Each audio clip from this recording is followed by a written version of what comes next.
Alright, so here we're going to talk about NDBs and ADFs, how to read them on the G1000 and on an RMI that I've overlaid on an HSI, and then how to figure out where you are in relation to the station, and then figure out how to get onto your desired inbound outbound track, whatever you're trying to do at the moment.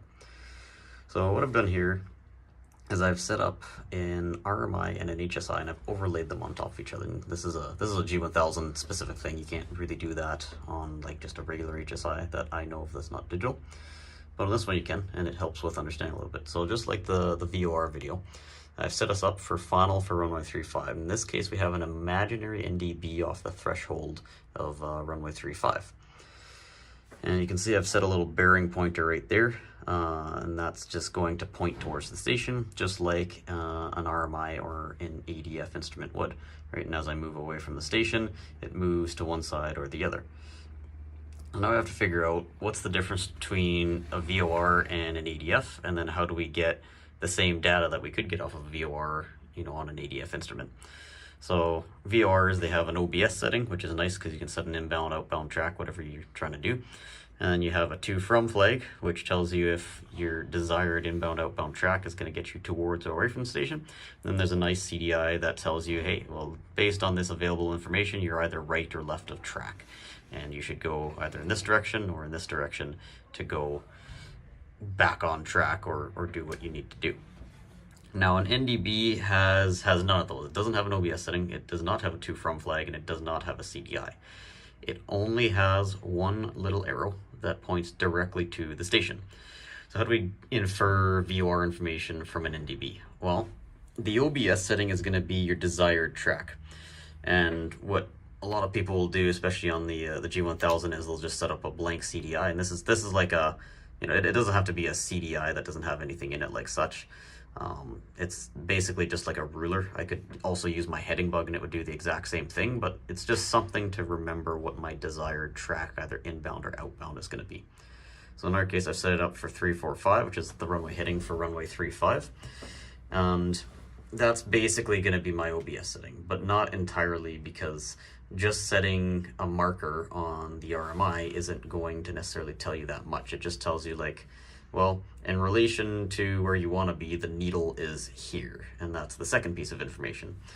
How do we figure out CDI information?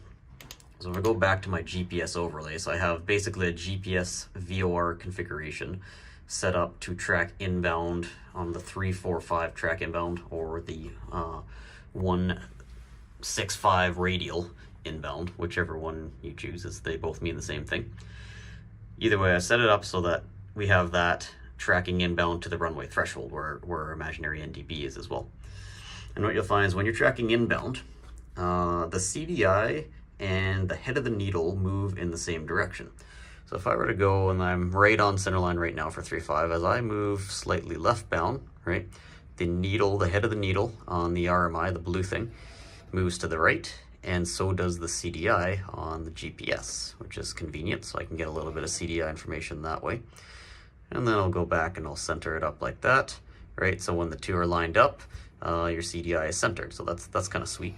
And then as I go to the right of the runway, all the way over there, same deal happens. Needle goes to the left of my desired track, and so does the CDI. So when you're going inbound, all you have to do is just look at where the head of the needle is, and then make sure you turn in that direction, and you'll re-intercept that track. Now the trick is, if I am, let's say, all the way over here, and the head of the needle is at, we're gonna say 335 or something along those lines. If I just go to heading 335, I will just go direct to the station, which will get me to the station, but it won't get me to the station on an inbound track of 345, which is what we want, because that would be our simulated center line. So instead, you have to make sure that you go past that angle, so somewhere past 335, and then you'll re-intercept. So you'd fly that heading, and then you would move over to the left a little bit, and then the CDI would start to kind of come in like such, and then eventually they all line up, and then you turn back onto your heading of 345, you track that inbound. Okay, and what about to from information? Well, if you're going towards the station, once you've intercepted it, the head of the needle is going to be like pointing towards the station. If you're flying away from the station, once you've intercepted it, then you're going to be flying off of the tail of the RMI needle, which is kind of what we're going to show next. So let's say I want to track runway 35, but I want to do it outbound. So in this case, if I were to flip 180 degrees, that would basically mean that we're doing an outbound track of 180 or 165, if you want to be specific. So we'll turn this all the way around. We'll do a big 180, and then we'll look at how we can apply this for an outbound track. So here we go. So in this example, we're basically trying to track outbound on the runway center line, and we want to know where we are in relation to that center line, which is very, very important when you're stuck in cloud and you have rising terrain, and you need to make sure you're not going to drift into a tower or something along those lines. So same deal, it's going to move in the exact same way as it did when we were going inbound, right? But the difference is, when I'm tracking outbound, I still use the head of the needle, but the tail is going to move in the opposite direction, because it literally just points to the station. So if I were to go to the left or to the east, and I'll start to do that right now, right? You'll see that all of a sudden the tail swings to the left, but the CDI needle swings to the right.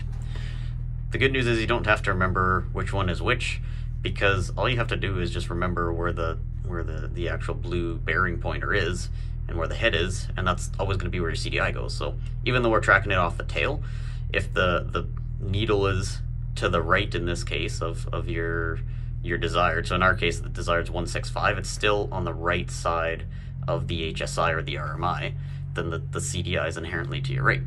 And same deal, I would, in this case, let's get a little bit off track.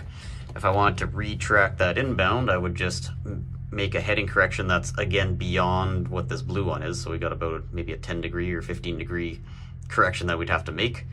So we'd set to, I don't know, at least south, if not beyond south, to start to correct that. So let's set, 190.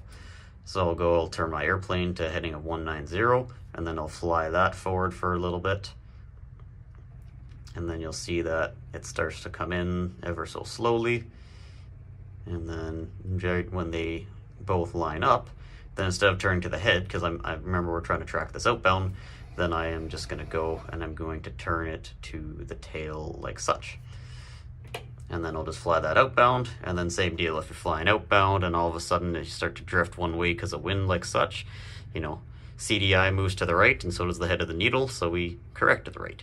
And, back on center line, go the other direction. Oh, okay, I'm a little bit off because my blue and my pink, or my blue and my desired are slightly off. In this case, we'd be going off the tail actually, but either one works as long as you don't confuse yourself. Then, okay, well, head of the needle is to the left of my desired, then we're going to go to the left. So we go to the left, and then eventually it comes back in like such. So that in a nutshell is basically how you track an RMI or a EDF inbound and outbound in relation to how you understand VORs. It's basically the same thing, just you have slightly less things to look for.